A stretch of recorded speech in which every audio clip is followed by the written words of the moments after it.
ప్రజలను ఇశ్రాయేలు మీదకి యుద్ధానికి వస్తున్నారు. వచ్చే క్రమంలో ఒక చనిపోయిన వాడిని ఎత్తుకొని పూడ్చిపెట్టుకు వెళ్తున్నారు. వెళ్ళినప్పుడు అక్కడ ఎప్పుడో ఒకప్పుడు ఎలీషా చనిపోయాడు. ఎలీషా చనిపోయిన సమాధి చేయబడ్డాడు. ఒక సంవత్సరం తర్వాత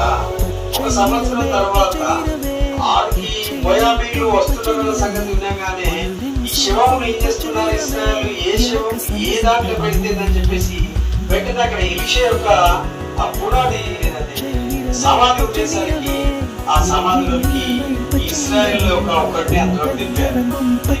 వెంటనే ఏం జరిగిందంటే ఆ యొక్క ఎలీషా యొక్క ఎముకలు అనేటివి ఈ యొక్క ఇశ్రాయేలీని తగలగానే వాడు వెంటనే ఏమయ్యాడమ్మా, దిగ్గున లేచి నిలబడ్డాడు.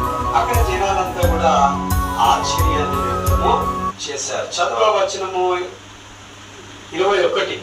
కొందరు ఒక శవమును పాతిపెట్టుటకై సైన్యమునకు భయపడి ఆ శవమును ఎలీషా యొక్క సమాధిలో ఉంచగా దింపిన ఆ శవము ఎలీషా శైల్యములకు తగిలినప్పుడు అది తిరిగి బ్రతికి కాళ్ళు మోపి నిలిచెను.